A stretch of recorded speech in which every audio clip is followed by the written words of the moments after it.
days that you'll be joining us. All right, can you guys hear me? Yes. Okay. I don't know why I cannot see myself again. And Jared went over this with me last time, and I still cannot see myself. Can you guys see me?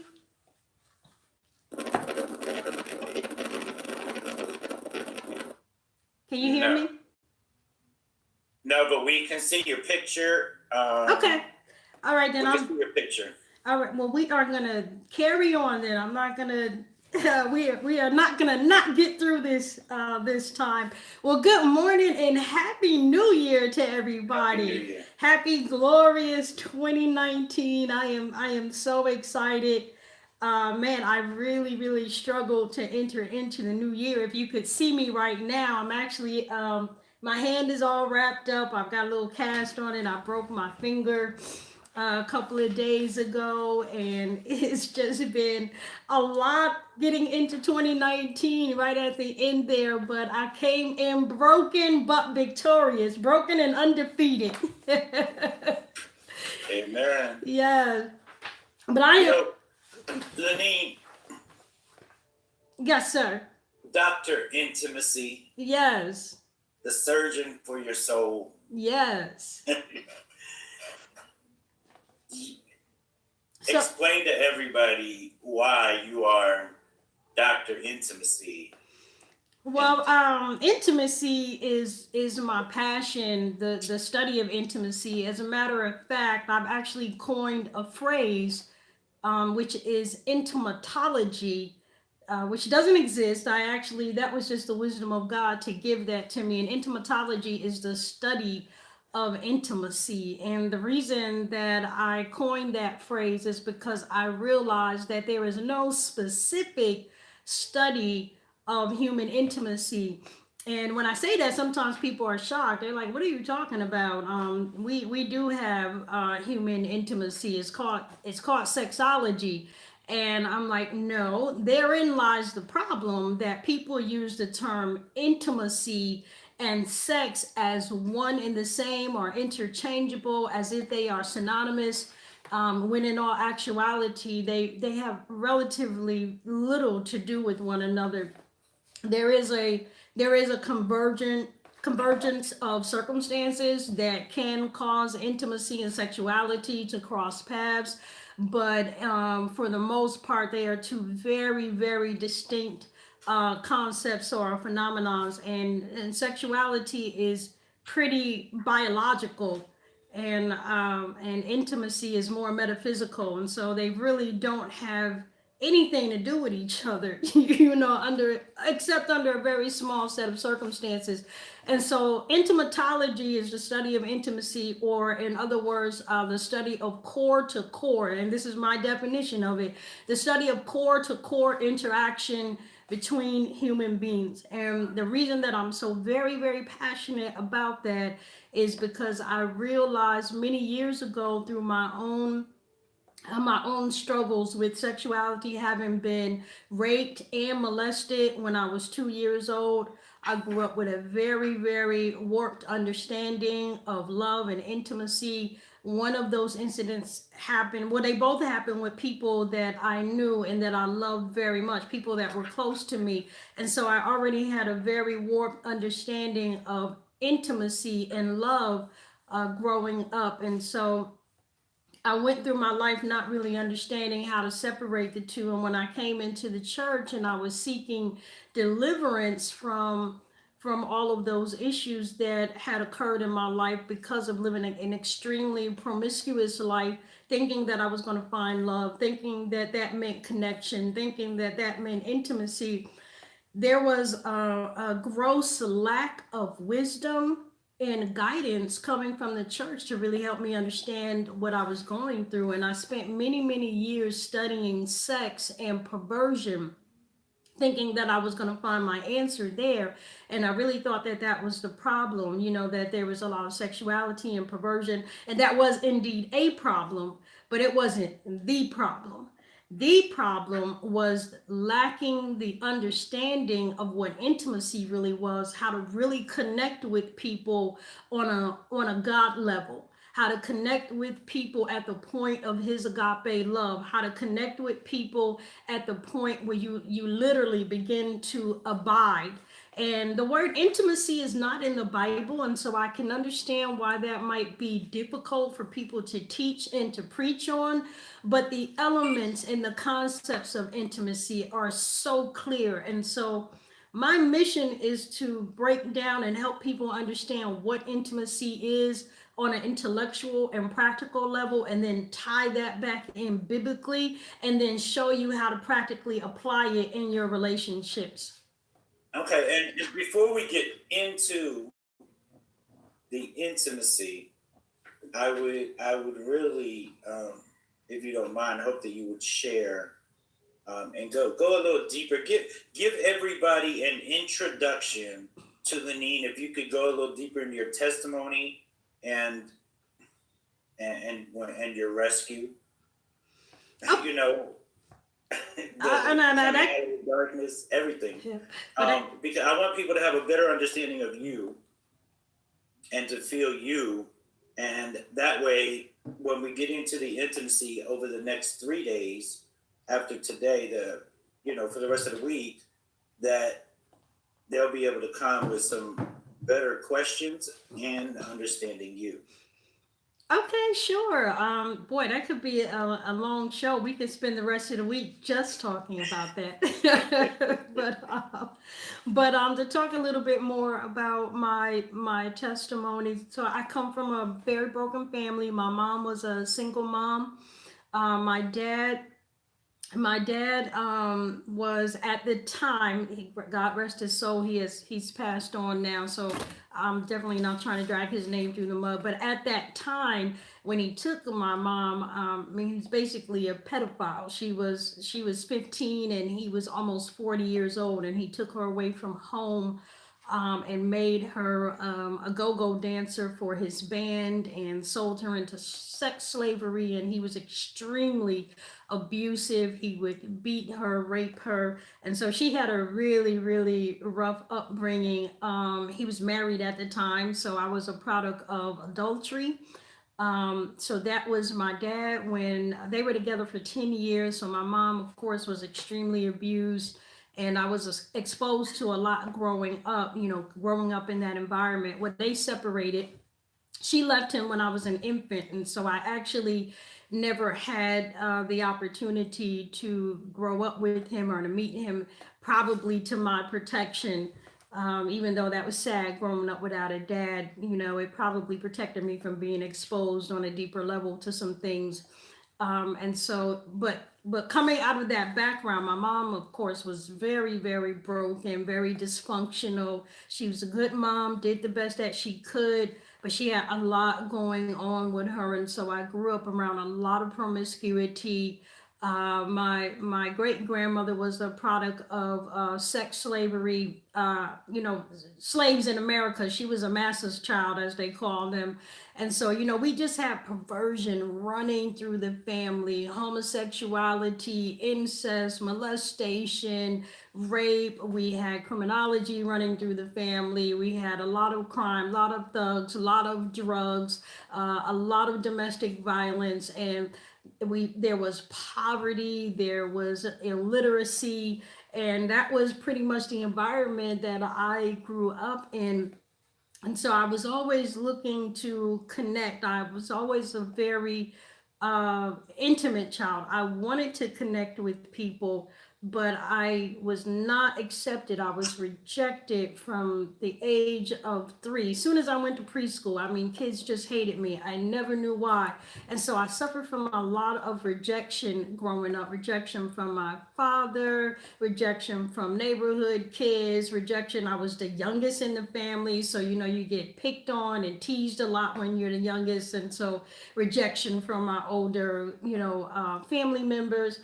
And so I lived a very isolated and odd little life as a little girl. When I was 7, I was struck with a terminal illness. And by the time that I was 9, the doctors told my mother that I was not going to live. And they actually told her at the age of 9 that she should go ahead and prepare my final arrangement. So they expected me to die within a couple of days at that time because I was in the hospital with a fever that had spiked over 108 degrees. And excuse me, and as you know, a human thermometer can only reach 108 degrees, so they didn't know actually what my temperature was because it just peaked out to the top of the, back then we had those little mercury thermometers, those little glass ones. I know some of you watching have no idea what I'm talking about. A mercury thermometer, but but anyway, and so they told her that I was going to die. And I asked God to let me live. I did not want my mom to suffer. And that was, I hadn't really thought about it until you asked me, David, to share this. And I'm glad that you asked me to share this. The first time, I feel like I'm going to cry.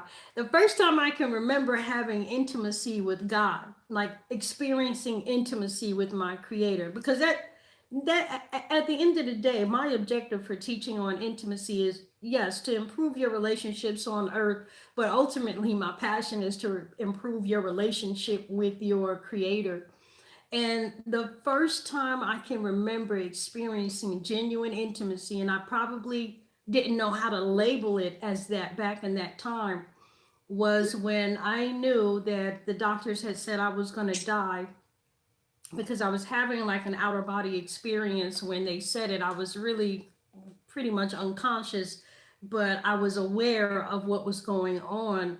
And my mom, she was very open. She was a very intimate woman, and she had shared so much with us about her painful life.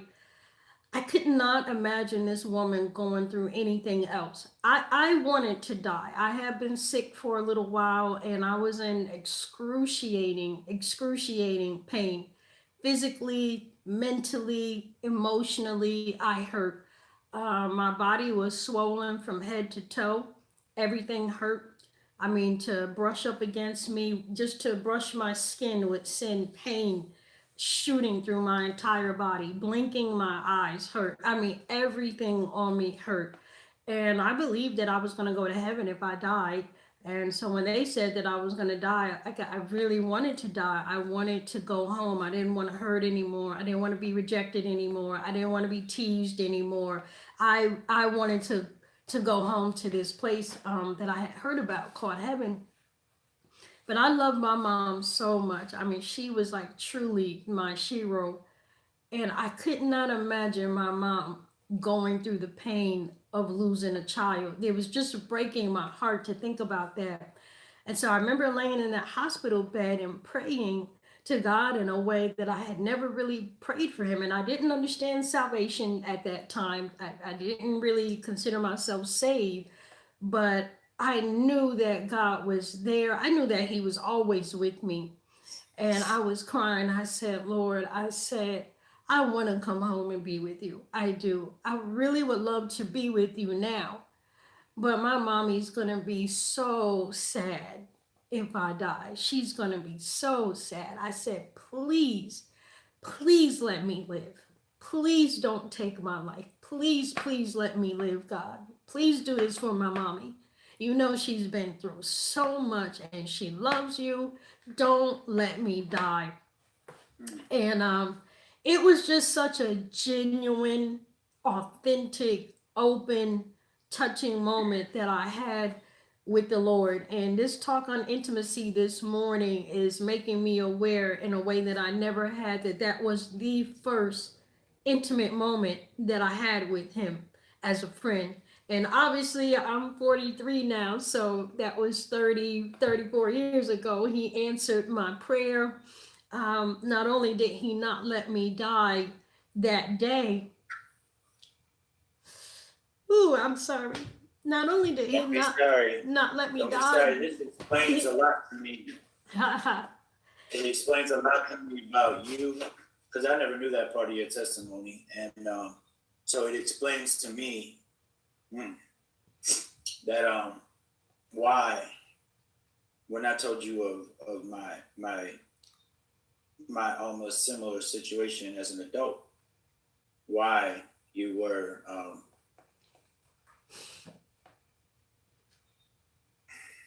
why it was there, why what was there in you, through you, with you, the conversation that we shared and the intimacy of our connection. It takes me to another level of understanding you. Yeah. Yeah, people who have been close to death like that, I mean, it just does something to you to get that close to death and to know that you're so close to death that it's going to take a miracle to not die. Like, if there was ever a time you didn't believe in God, when you're facing death, I mean, when death is close enough to kiss you, you will believe. You will believe in a way that you've never believed before. And it's something about the authenticity of that moment, David. The Bible says a broken spirit and a contrite heart he will not despise. Not only did God spare my life at that time when I had, just according to the doctor, just hours. I mean, they literally expected me to die within about 24 hours because they could not break that fever and they didn't know what was causing it. Um, Not only did he spare my life, but because that moment was so precious, just this precious little child, knowing that God was her only hope, he put a protection over my life for the rest of my life. He literally made a covenant with me over my life, because after that, I went on to attempt suicide multiple times, to live on the streets of very wild life, after everything that he did to deliver me from that illness. I used drugs, I drank alcohol. I mean, I can remember getting so drunk that I literally passed out on somebody's porch. I woke up in the 3 a.m. in the hood on somebody's porch in areas where there was known gang members, rapists, wild dogs roaming the streets, and I'm just laying in a pile of vomit at 3 a.m. in the morning in the ghetto. So I tried to drink myself to death. I tried to sex myself to death, having unprotected sex with multiple people, knowing the risk of disease, of AIDS. And I mean, I was literally trying to die. I stopped taking all of my medication. I lost my will to live as a teenager.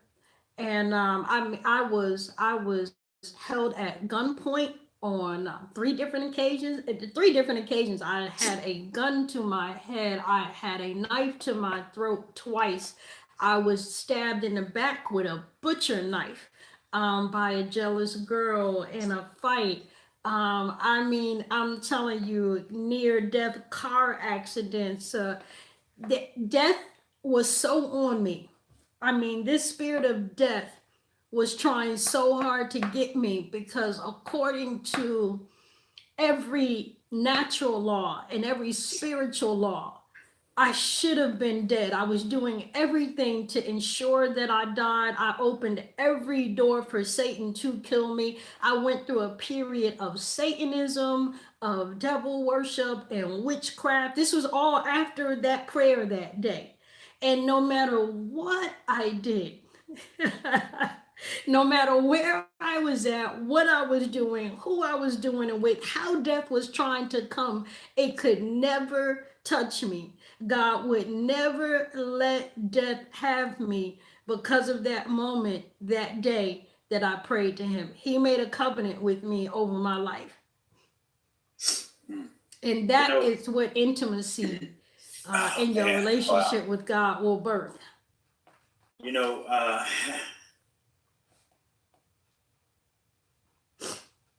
wow. I'm uh, I'm kind of blown away because and taken back, mostly because of what's stirring up inside of me. As I guess as you go on, and you probably know exactly what I'm talking about. But as you go on and you tell your testimony over and over and over, and you relate to to past experiences. And I tell people all the time, God had his thumb on me, God had his thumb on me, God had his thumb on me, and he would there were so many, times I should have lost my life, that my life should have ended. It should not have continued on. There's so many situations. And you're describing those very situations and how God had his thumb on you. And it's moving me to a place like I'm kind of feeling like I'm kind of feeling guilty, because I feel like I've been desensitized to when I tell it, but just hearing you tell your story, just to hear you sit here and tell your testimony of how God had his thumb on you and how your life should have ended many times. It just moves me. It makes me kind of feel like I'm becoming callous to it, and so I'm thanking you, Lenine, right now, and I'm thanking Jesus for letting me know that I'm not becoming callous, and that heart is that heart and that ability for that emotion is still there, and I think that we have to tap into that more often than not, in order to actually get to connect with people in an intimate manner. And Yeah. Hey, Dave. I've been in that boat. You know me, but brother, what the Lord showed me was that God's callings are irrevocable, even unto death. In other words, death can't overcome the calling of God on a person's life. Ooh, hallelujah. That's Pastor Dale Lenine. He was actually, when after I met with you in Texas, that's where I was going to speak in New Orleans at his church. Okay. Hi, Pastor Dale. But Good morning. Good morning. Good morning. That's there's so many situations where I know that my life should have ended, and now I'm listening to Lenine tell me of how she knows and recognizes the fact that there's so many situations where her life should have ended, but it couldn't, because God had his thumb on her. When I came out of the darkness, and in the very first church building that I went to, they told me God never heard my prayers. God didn't know me when I lived in that darkness, that he didn't know me. That didn't even sit well with me, and I didn't even know what the word said at that point. But it didn't sit well with me, because I knew that he knew me, because he had his thumb on me. And It was for such a time as this. I mean, that's what it all comes down to. And so tomorrow we're gonna pick right up with Lenine, and Lenine's gonna get into intimateology. And she's going to explain intimacy and sexuality.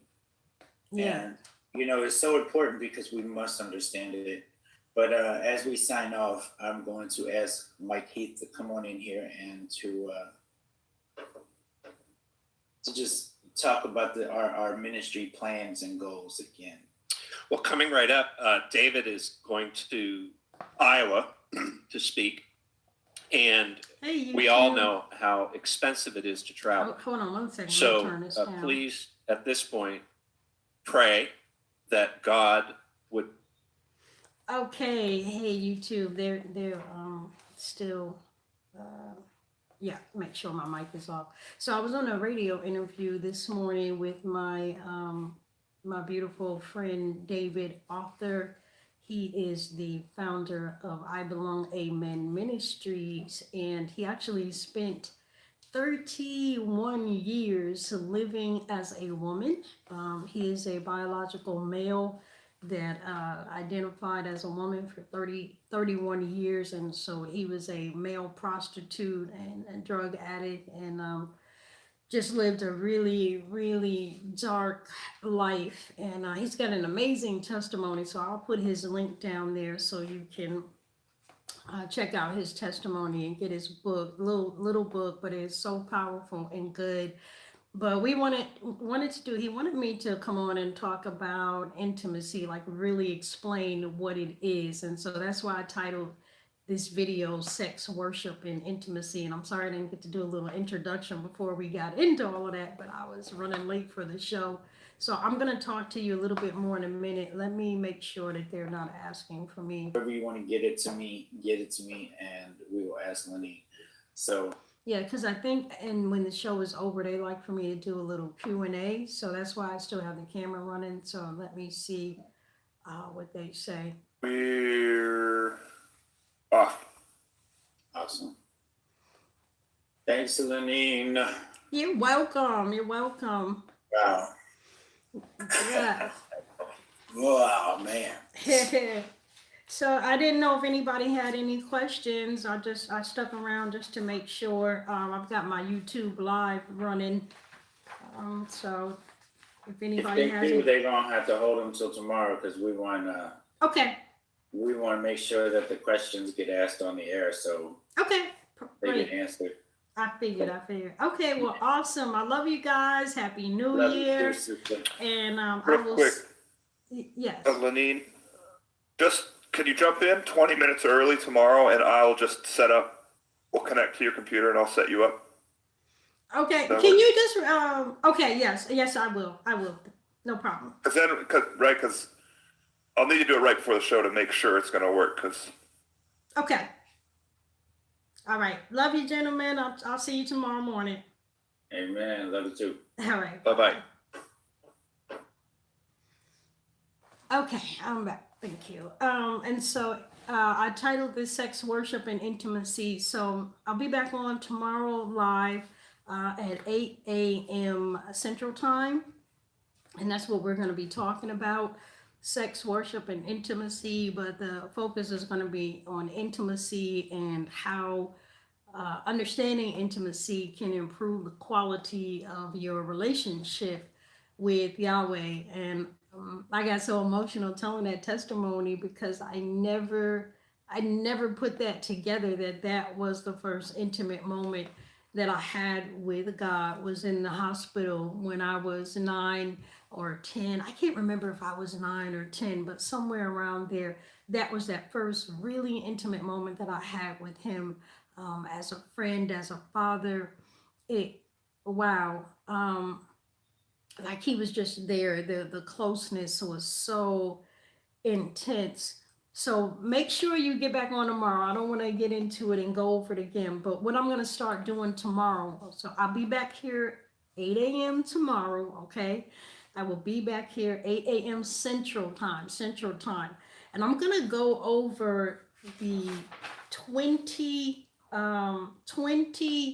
principles of intimacy. Like I probably won't get through all 20 of them tomorrow, but I'm going to go over the 20 principles of intimacy. I'm going to explain intimacy to you in a way that you have never heard it before, like really help you understand what intimacy is. And I'm going to tie all of that into how you can apply that to there are 3 places you want to apply intimacy, and then a 4th that is connected. And first, you want to apply intimacy to your relationship with God, with your Creator. Whether you refer to him as God or Jesus or Yahweh or Savior or Holy Spirit, the God of the Bible that I'm speaking of, the one and only true and living God. How you want to apply intimacy with him. And sometimes that can seem very elusive because he's not here. He's not a person. And so we may not understand how to do that. And as part of Satan's agenda and strategy in deceiving us into believing that intimacy and sex are synonymous is by when he deceives us into thinking that intimacy and sex are synonymous, then we see intimacy as a very physical thing. And so immediately we have no point of reference or concept or notion or idea of how we could be intimate with God because he's a non-physical being. He's a spirit. And so that is part of Satan's great strategy into deceiving us into believing that intimacy and sexuality are interchangeable identical and one and the same, then we never even strive to have intimacy with God. We never pursue it. And something that you don't pursue is something that you will never possess. And so, so when I'm talking about intimacy, I want you to understand what it is, so that first and foremost, you can understand how, when you know what intimacy is, that it's very easy to apply this to your relationship with God. And then you want to apply that intimacy to your relationship with yourself. And it's like, what? Intimacy with myself? No, I'm not talking about masturbation. I told you it's non-sexual. But believe it or not, okay, that was a bad joke, but you guys get to know me. I am a clown. But the reason that excuse me, people, believe it or not, are very disconnected from themselves. And intimateology, what I do as Dr. Intimacy, I study intimacy. Intimateology, the study of intimacy, core to core interaction between human beings. And so when I say apply intimacy to your relationship with yourself, it's really your superficial self connecting with your deep intrinsic self. So it is learning how to connect the superficial to the heart of who you are, and really learn to have a relationship with the heart of yourself, with your core. I refer to that as your core. And so that is going to be the second application of intimacy. And it needs to go in that order: intimacy with God, intimacy with yourself. And those two work kind of reciprocal and interchangeable with one another. They work together. And then it's intimacy with your loved ones. And that will usually start with your spouse, if you have one, or your significant other. And then real close people like your children, your parents, your siblings, and then that should spread out to your church family. And then the fourth that is also connected is then just how you become intimate with the world at large. How do you connect intimately with creation, with people that you don't know, with strangers, with animals, with nature, just really being an intimate being. And so I'm going to explain how to apply all of that as we break down what intimacy actually is, okay? So I don't know if I should have named this series Sex, Worship, and Intimacy. Maybe I should have just called it Understanding Intimacy. I don't know. But anyway, Happy New Year. As you guys see, I'm all broken up. I broke my finger, but God gave me a word that, I came into 2019 broken but undefeated. I came in broken, but I came in victorious. And so for anyone who has had a difficult year last year, if it felt like it was never going to end, if you weren't going to make it, I just want you to rejoice, because it is January 1st, 2019, 8:39 a.m. Central Time right here, and you made it. You made it. You are here. You made it. You're alive. If you understand what I'm saying right now, you're in your right mind. If you can see me, your eyes are working. If you can hear me, your ears are working. You're breathing. You're living. Hallelujah. 2018 may have been a very difficult year, but you are here. You made it. You came in broken, but you came in undefeated. So I got so excited. God gave me that word, but I did not understand why I had to break my finger toward the end of the year, but he just wanted to give me a revelation out of it.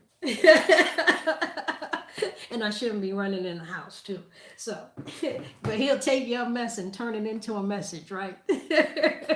So I love you guys. I'll be back tomorrow morning. So set a reminder on your phone. If you missed this, you're going to have to go back and rewind, because I'm about to hop off. But put a reminder on your phone for 8 a.m. tomorrow. I will be back here live, 8 a.m. Central Time tomorrow. That's 9 Eastern.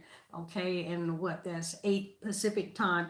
But we're going to continue this discussion about intimacy, and I'm going to break down the 20 core principles of intimacy and show you how to apply those principles to your relationship with God, your relationship with yourself, your relationship with those around you, and then the creation at large, the world at large. All right, so this is Dr. Intimacy, aka Lanine Hanaya, Dr. Intimacy, the surgeon for your soul, and we are cutting up that soul, doing some core reconstruction so that you can become the best version of yourself. I love you. Happy 2019, and I will see you tomorrow morning.